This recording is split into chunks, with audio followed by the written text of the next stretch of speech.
Yo, how's it going everyone? The first day of IEM Katowice has come and gone, so we are here to start recapping the action. It's all killer, no filler, nothing but best of 3 action to decide the first major trophy of the year. We kick things off with Falcons taking on Internal Fire, Vitality taking on 3D Max and some French on French action, and then of course, the 2 titans, the 2 masterminds at the in-game leader position, Aristotle and Socrates, Snacks and Electronic. G2 versus VP, decide who is the greatest mind Counter-Strike has ever produced. We followed that up with Faze taking on Big Clan, MOUZ taking on GamerLegion, and then we rounded out the day with NAVI steamrolling Furia. Remember guys, this is your #1 stop for same-day recaps of the biggest tournaments in the world, so if you like the content, make sure you take a second, leave a like, leave a comment down below, and subscribe to the channel if you haven't already. It helps out immensely in the YouTube algorithm, so thank you for doing it. Also, while you're down there, consider joining our community Discord. Top link in the description. It's a great place to talk about the games as they happen. We have people organizing fantasy leagues on HLTV. We plan on doing more community nights where we'll get together 10-mans in that Discord to play Counter-Strike. In general, I'm very happy with the community we're building over there, so if you want to join us, once again, top link in the description. Without any further ado, let's go ahead and get to the first games. Now, for an opening round matchup, I thought Falcons versus Eternal Fire had potential to be incredibly entertaining. Zontaras and Nico is a great 1v1 matchup, especially because Nico is so famous for owning other great riflers, while Zontaras has actually a great record against him individually. However, the problem is, this was decidedly one-sided. Eternal Fire were in control of the series from start to finish, wiped out the Falcons in 2 games, and never conceded double-digit rounds. Now, I think the first thing you could diagnose was just a lot of missing firepower from the Falcons side. Tesses had a very down series, Nico was okay, Magisk and Dexter were both awful, and that's going to be a recipe for disaster, whereas Eternal Fire, as we already covered yesterday and recently during the blast, they are running on full cylinders. They are looking better pretty much every game I see from them. Jada continues to improve, Wakadia is still very solid, Woxic's been great, and Zontaras has been like a top 5 player in the world to start off this year. Like, straight up, nobody is capitalizing on the slumps that new rosters are experiencing more than Eternal Fire. I mean, getting right into it, on Inferno, it was really great to see Jada top the scoreboard for the first time in his tenure with this team, because the more he gets comfortable, the more we're starting to see the potential of what this 3-man rifling core of him, Zontaras, and Wakadia can really do, and in short, that's be terrifying as fuck for anyone to deal with. Like, casting back to earlier iterations of this roster with Calyx last year, the big thing was if you dealt with Zontaras, no one else was really going to back him up. Wakadia had not taken that leap individually, and Calyx just wasn't good. He was a sport player. But now, even if you somehow get past the Zontaras peak, if you somehow take him off the board, someone right behind him is just going to bang your head off anyway. This team is suddenly so deep in its rifling power, it's almost absurd. Like on the CT side, Falcons were doing their best, with Nico and Tessus operating a great unit towards the B side. But with Magisk being so awful, it was like a gaping chest wound on the other half of the map. Falcons were just bleeding kills everywhere. They couldn't defend the A side to save their lives. And no amount of Nico heroics is going to save how awful the A retake is in Counter-Strike. It just doesn't matter. Falcons especially couldn't defend the anti-eco whatsoever. They won the pistol rounds on both of these halves and then immediately conceded the second round thereafter and were unable to convert anything after until their first proper full buys. And that's just giving too much leniency to this EF roster, which is why this game felt over so fast 13-7. We move over to Train. Eternal Fire gets the benefit of starting on the CT side, and again, it doesn't matter what version of Train we get, it's going to be a CT-sided map. Falcons really struggled to get anything on the board, going down 9-3 in the first, and as soon as they lose that T-side pistol round to Wakadia heroics with the Glock, the game is over. There's no recovering. You're already so deep in the hole that you need your CT economy right away. That's why that pistol round is so important. I mean, we're getting to the point where, depending on how well Eternal Fire do at this event, we're not even talking like a top 10 team at this point. They're like bordering on top 5, because the current world hierarchy is like Spirit are clearly the best team, and like right below them is Vitality, and then like a little bit behind Vitality is probably NAVI, and then after those 3, everything 4 through the rest of 10 is kind of really hard to say, because you have teams like G2, Faze, we haven't seen the Mongols yet this year, you know, MOUZ would have been in there before they fucked up, but like, Eternal Fire is legitimately as good as those teams. I don't know if they're better than a Vitality, NAVI, and Spirit. They definitely have beaten Vitality. They obviously lost to Spirit. We haven't seen them against NAVI yet, but they're close. They're real close. Next up, we had Vitality take on 3D Max. And even though this was a 2-game series, the first game on Inferno was very exciting and went into double overtime before Vitality pulled ahead for the win. Things definitely faded quickly on Nuke, but I think 3D Max still put in a great showing. Obviously, in terms of the French hierarchy, they're nowhere near as skilled as Vitality is on paper in terms of their personnel, and they still gave them a run for their money. It kind of goes back to like what we talked about in yesterday's video, which is I don't really know how to feel about this team, but I definitely do fall into the pattern of perennially underrating them. I will say in the first half on Inferno, the stats look a little bit inflated to me in terms of 3D Max's actual T-side effectiveness here, because they won the pistol round and converted things early. They ended up not really winning that many gun rounds. In fact, once Vitality got their economy online, they were able to battle back and make this half close, and that kept the door open. Obviously, in terms of individuals, ZywOo was great. No notes. MOUZ had a great series, which we really haven't seen much of that as of late. 28 kills, 23 deaths, a 1.17 rating. He was doing fantastic. Didn't really see many high impact rounds out of Flames and Rops, but they weren't terrible. They just kind of did their job.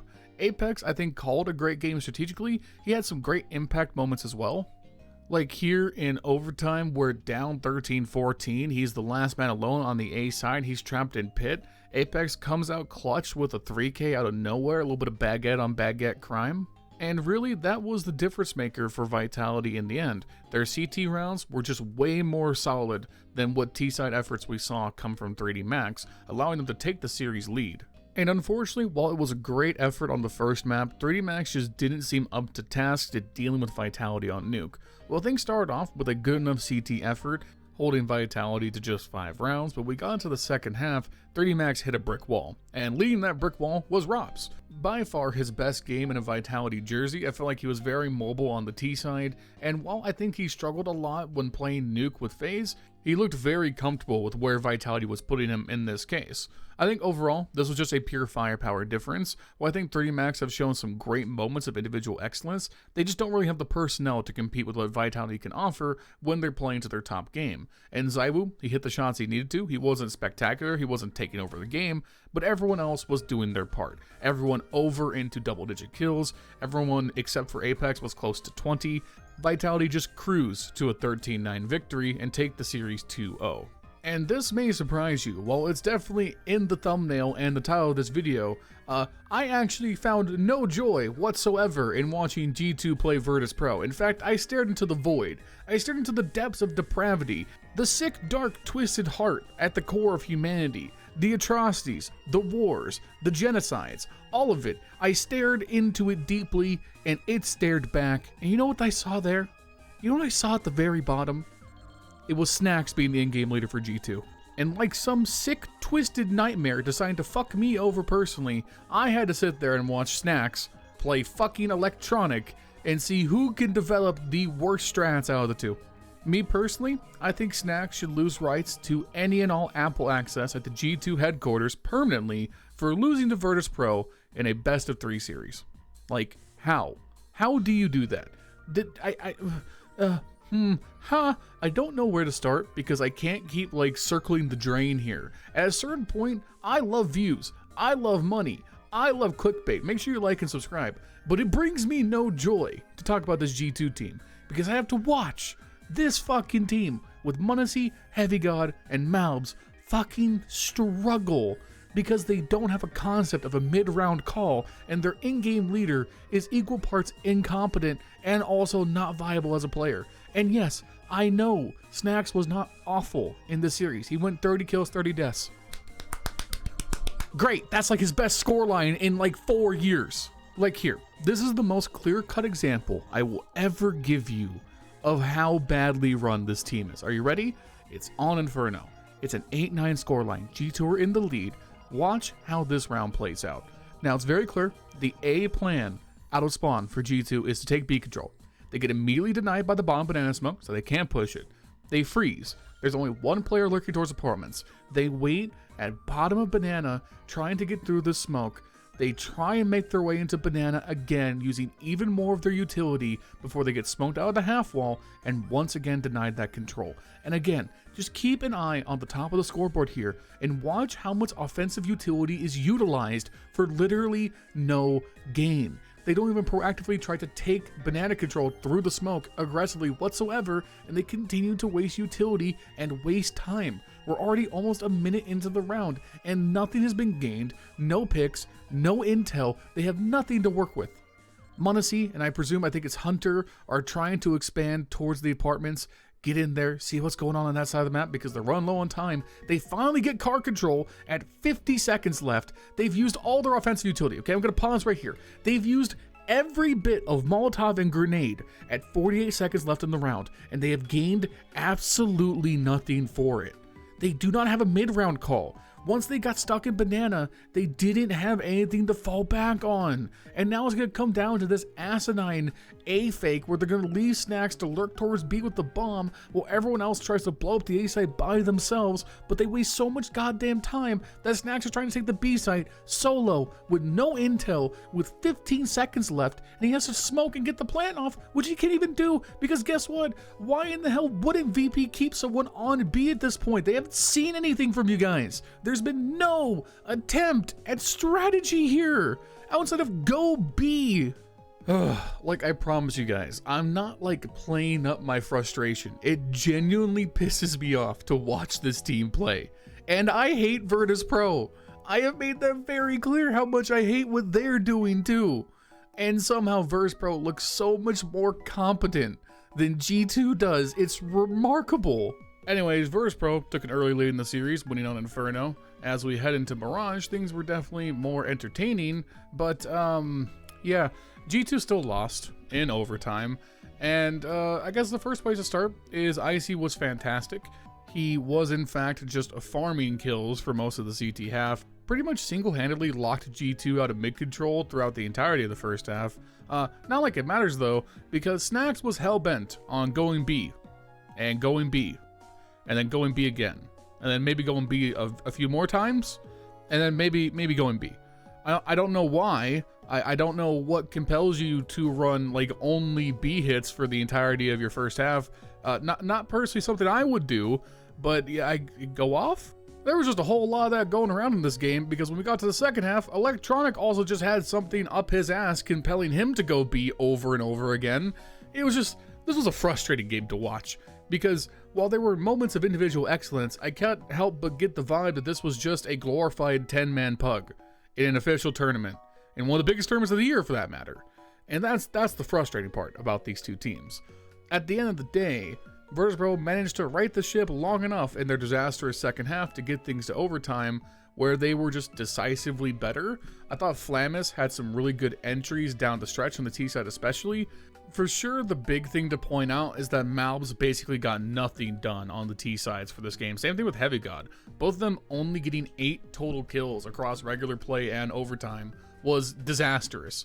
This was a classic G2 moment of MOUZ feeling like he was on an island.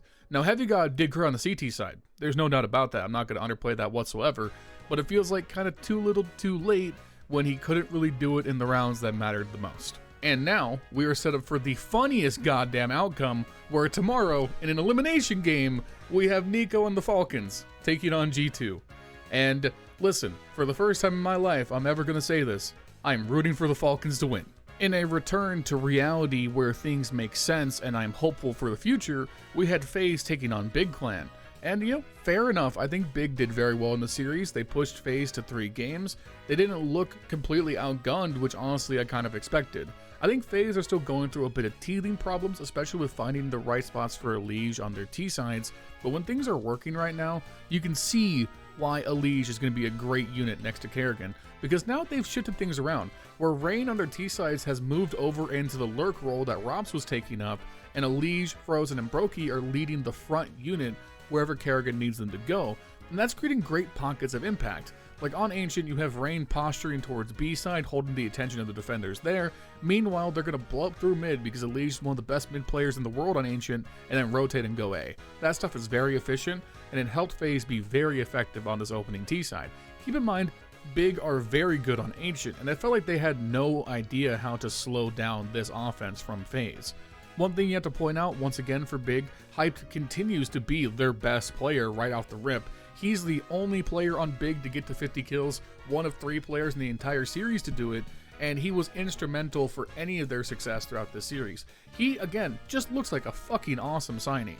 Overall, Big definitely had a shot in this game. They just couldn't hold those bomb sites down the stretch on the second half. If you watch just the second half highlights, Faze were in complete control of this game. Moving over to Mirage for the second map, once again, we have to focus on Hyped, who just fucking dominated. Him and Tabson were the only players to get into the 20s as far as kills go, and CT side, he was spectacular. T side, he stayed hot. He had 14 op kills for the game, and yeah, they just kind of hit Faze in the mouth, really answered back in a big way, and importantly, even though they kind of fell behind in the second half in terms of momentum off of the pistol round loss, they did well to stem the bleeding and not give Faze that great position they love to be in to make a comeback. You know, there's nothing worse than having a close lead against Faze when they're in form, because they will hunt you down and overtake you. There's not much I can criticize Big over with this win. It wasn't like Faze were throwing at all. Honestly, they played good. I would say, if anything, Hyped dominated the op v op matchup. He had 9 kills to Brokey's 2 in that matchup. And when Mirage is so mid-centric, so dependent on your oppers to get that map control, that fight is just disproportionately important to the rest of the game, more or less. And then we move on to Nuke for the Decider, where it was a rain game. If you're not familiar with what a rain game means, that's where Rain takes over and reminds you why he could have been a superstar on literally any other team in his prime, but chose to stick with this project for his entire career. Rain is just, he's that guy, dude. He's someone who still just out of nowhere will morph back into his prime when he chooses, and he's like a Nuke whisperer. Him and Nico are the two best outside riflers I have ever seen play the map, and he was just playing Big like a fiddle. He was just on his game. He couldn't miss a shot. He led the attack from the front, and even with Liege having a pretty bad game going 10-14, Kerrigan made up the slack going 16-10. Hyped did not have a good game for the first time that I've seen him with his team going 7-16, and Faze just ran him out of the server 13-7. Shout out to Rain, man. One of my favorite players of all time. Had a sick ace towards the end of the game. Dude's just a master. If you are a young player and you are aspiring to be a pro, you want to model your game after one player? Model it after Rain. He does legitimately everything at a baseline level excellent.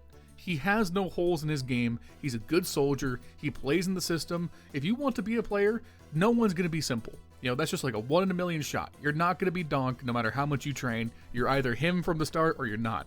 But if you want to build yourself into a good player, build yourself to be Rain. Okay, so moving on to our next series, we had MOUZ taking on GamerLegion. This is a series that otherwise would have been very excellent to watch if MOUZ hadn't butchered their lineup right before this event happened. And the worst part is, because the rosters were already locked, they couldn't even get Spinks in time, so they were playing with a stand-in. They brought up Zelix from MOUZ Academy, so I have even less to really care or involve myself with this game when it comes to watching MOUZ. I will instead choose to focus on GamerLegion and all their upsides. They're currently undefeated through their tenure at Katowice, some of that's definitely due to matchups, but beating MOUZ, even this weird version of themselves, is still an achievement because the 4 other players on MOUZ that we know are going to stay are still incredible, despite whatever misgivings I might have about Brolin being an in-game leader. And they brought their firepower, which, you know, kind of like the G2 principle, firepower is great, but it won't do everything. And GamerLegion have a great mix of firepower and a very good, young, exciting in-game leader in ZTR, and Ash is just a masterclass in coaching. I think they looked so good in this series. I have nothing but positive things to say about Slend. I think PR looked much better than I thought he would. Towson and Rez continue to show why they deserve to be on this roster, and ZTR, he's just a stud, man. He is a great prospect, and I really hope that GamerLegion snipe a playoff spot.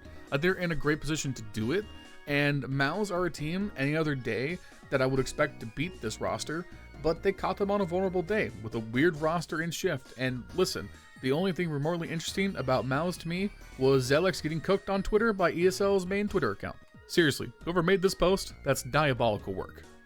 Like, I do want to apologize because normally I would go into more detail here, but the way this series ended playing out, we would just be talking about like individual moments. And while that could be interesting, there's only so much I can do with that from a commentary perspective.